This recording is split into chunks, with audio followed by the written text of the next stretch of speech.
College Football Playoff Selection Committee's first set of rankings came out last week. The expiration date on these next week.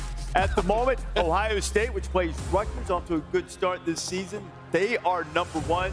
Georgia, Michigan, Florida State follow the two teams from the Pac-12, Washington and Oregon on the outside. Now, it's pretty clear you start evaluating everything, and for the selection committee, this is art more than science. But the science says Ohio State clearly has the best resume. But the question is, they're number one now. Is Ohio State the best team in the country?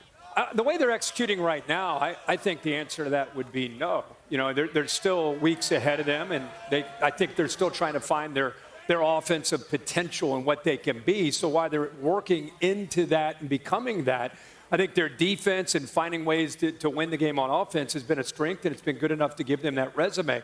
But I would say that when Georgia's clicking the way they were last week, that I think they would be looked at as the most talented, best team in the country. You know what confused me about the top four is we're going to talk resume. You give credit where credit is due. Have to give Ohio State their just due because we see how tough it is for teams, dominant teams, to win games week in, week out. We saw UNC lose to Virginia, you know, games like that. But how about Florida State? Because Florida State must have a better resume than Georgia and Michigan, but why is Florida State at number four with the wins that they've had? What, Clemson? LSU. They beat LSU. Yeah. So that whole logic with the resume, it seems like it only held serve for Ohio State, but not Florida State. Well, and Florida State played their best game, I think, this past weekend, too. And last week I had Oklahoma at 4 over Florida State. And then Oklahoma obviously does what they do with Kansas. And then Florida State puts their best foot forward. I've been a firm believer since the beginning that if you're the back-to-back national champion, you should remain at number one until somebody knocks you off. But if you think about that Georgia football team, they lose the best player in college football in Brock Bowers, and Carson Beck ends up having his absolute best game. Ladd McConkey's back. The defensive line does what it does. I think if you're just going optically, for me, Georgia's always going to be Georgia. But I appreciate the fact that the committee seems to be taking into account who'd you beat, how'd you beat them. That's going to be the thing that matters the most in the end, and I think that's what we learned from the first college football playoff. And that's the question that was asked. Is Ohio State the best team? I don't believe they are. I believe Florida State is. But when you look at Ohio State, you always say, you always say, a loss will find you. And I'm really happy that they put all the undefeated teams ahead of the one-loss team because it's the first rankings. Let's figure it out. They haven't had that hiccup yet, so I'm fine with all the undefeateds there. Ohio State, we'll figure it out the rest of the way. It's amazing how backloaded everybody's schedule is this year, though. Oh, yeah. That's what's amazing. Well, that's why we talk about it. And LC said at the beginning, they remember what you do in November. Michigan, Georgia, strength of schedule below 100, which means it's one of the easiest in the country. But their remaining strength of schedule, I think Michigan's is the toughest and Georgia's is 5th or 6th or something like that. But one-loss teams find their way into the playoff. Who's the most dangerous one-loss team right now to you, Desmond? Well, we were in Utah last week this time, and watching Oregon was very impressive. I mean, what they've been able to do after losing to Washington, they've still been on the climb. I like their trajectory, so to speak.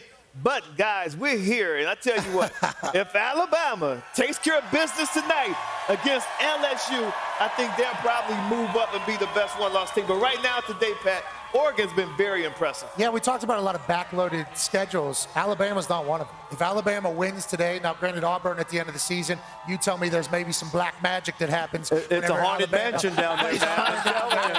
But if you look at the rest of the schedules for all these teams, Alabama, if they can sneak through LSU today, they're going to be the one-loss team going into the SEC championship against Georgia. But then you think about this Oregon team. They got USC in a couple weeks. They got another couple big-time games. It's like Texas also with one loss.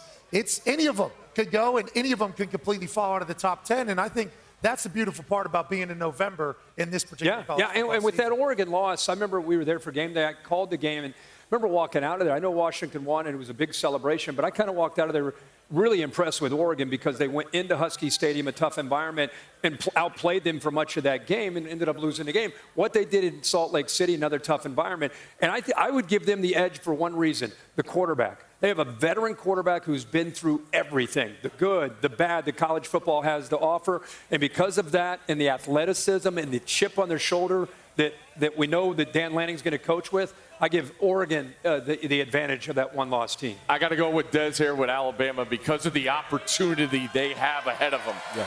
Georgia takes care of business the rest of the way, they're going to be double-digit favorites the rest of the way. They're going to be sitting in Atlanta. So when you look at the opportunity in the schedule ahead, you got Alabama tonight against LSU, and then lurking is that SEC title game, which could be the best win in the country. You know, there are a lot of things that could happen. You guys enjoy the chaos, don't you? Of course. Oh, okay. Some of it. Let me show you a little bit of chaos because the traffic might get a little heavy everywhere in college football right now. Now, look at this. In the Big Ten, if the home teams win all of their games, all three, Ohio State, Penn State, Michigan, could all wind up 11-1. Only one of them would be 12-1. They're all four in the mix. In the SEC, Georgia has the lead now. Here comes the Crimson Tide. If they win the SEC, they're both 12-1. Now in the Big 12, we can't get both of them, but we can get one. Oklahoma or Texas, one of them could be 12-1, one loss. And the Pac-12, rematch. All Oregon has to do, get the rematch, beat the Huskies, and both of them are 12-1. But wait, there's more. Oh, this is a mess. This is a mess. Florida State's leading the way. Louisville's got one loss. What if Louisville wins the ACC and they're both 12-1? So look at this traffic jam. Wow, you did this when we weren't looking. 10 could be one-loss team. Only four spots. Now listen, the percentages, the chances of this happening are minuscule. However, not going to happen, but it's fun to talk about. It is, but if you look at every one of those games, every one of them, not one of them will be more than a touchdown spread. It's not like it takes some big, massive upset. Right. And you know what the other thing that happens? What? Next year when we go to the 12-team playoff, in this scenario, that would be 10 spots filled.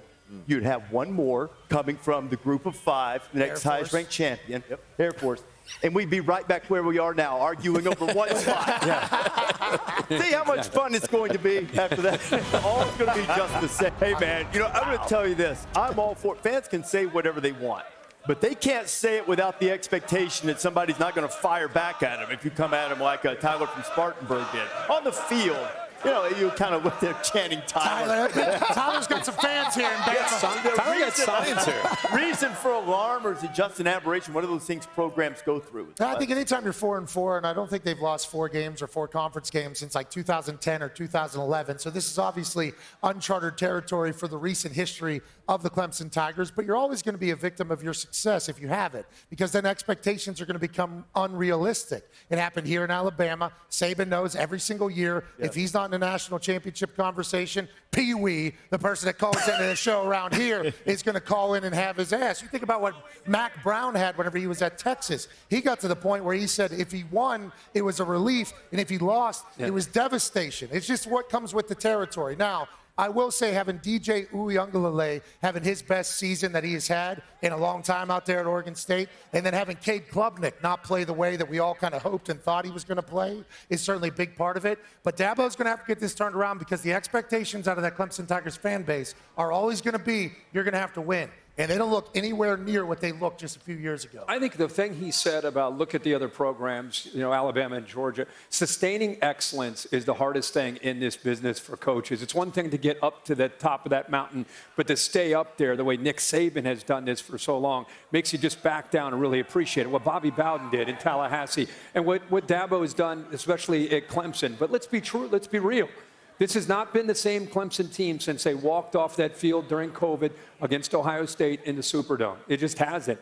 You can blame it on the offensive system. You can blame it on, well, it was DJ's fault. Now we're going to blame it on Cade. To me, the one common thing I see, Des, because I still think they play defense. Right. I don't see the receivers that they had 4 years ago, 5 years ago, 6 years ago. And I'm not even talking about Mike Williams and the guys that go on to the NFL. I'm just talking about really good Artavius Scott type of guys that make plays. You know what I mean? I just don't think they've had some big recruits, but they haven't hit there in recruiting. Well, I'm glad you mentioned the defense because I spoke to E.J. Manuel. He, covers them for the ACC Network. And I spoke to 2 coaches who've coached against Dabo and Clemson, and they said the defense is intact. They're stout. They still have some really good secondary players, but the offense, like Kirk said, they don't have the difference makers out there at the wideout or at the running back position. Now, Will Shipley is a weapon, but they weren't using him right, or they wasn't using him to his full potential, and now he's not going to be in the game today against Notre Dame. But Cade Klubnik, he's been an issue offensively.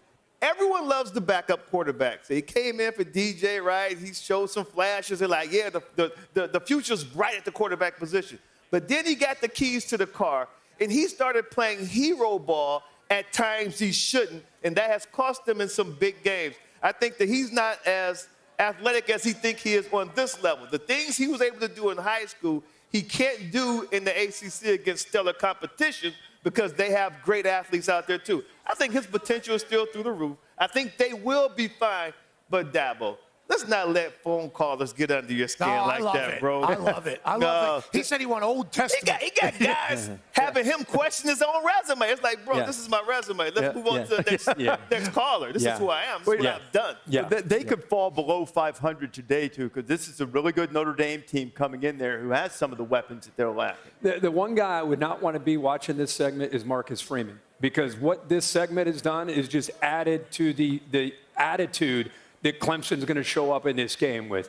All this negativity surrounding Dabo, all the negativity, the doubt about Cade Klubnik is, to me, going to put Clemson in a backed into a corner, we'll show you kind of mentality. I think that's how they show up. I would not be shocked today if they play the best game they played all year. The narrative, I'm sorry, Reese, but the narrative about Dabo is that he doesn't want to evolve with the modern rules, with the transfer portal and with the NIL and everything like that. Do you think Cade Klubnik would be a little bit better if he did have Hunter Renfro or D-Hop or Michael Tyler, any of these guys? Absolutely. Might be better. It's like there's a lot that goes into it. One down year, though, people are calling for him. I think Dabo gets back to work when he's sprinting down that hill today, and I think Tyler's going to be a big part of the motivation, big part of the story. Everything in me makes me think that you guys are right. The now we go Clemson, because they played really good defense. But why didn't they go against NC State last week? Why haven't they gone before? That's fair. That's fair. Yeah, I agree. Point, Reese, is that, the 16 fumbles this year. Yeah. 10 lost, 3 in the red zone. Those are catastrophic things that have happened in the outcome of games. You mentioned the defense. They only gave up 202 yards of yards against NC State. Yeah. Something just tells me it's going to be better today. They'll limit the turnovers, and Marcus Freeman, be happy, because I'm picking Clemson. As a home dog. Be happy. Give him some confidence after that segment. We're trying to rally the troops out. Coaches around the country are like, send me a pick of Steve's fridge. Give me something.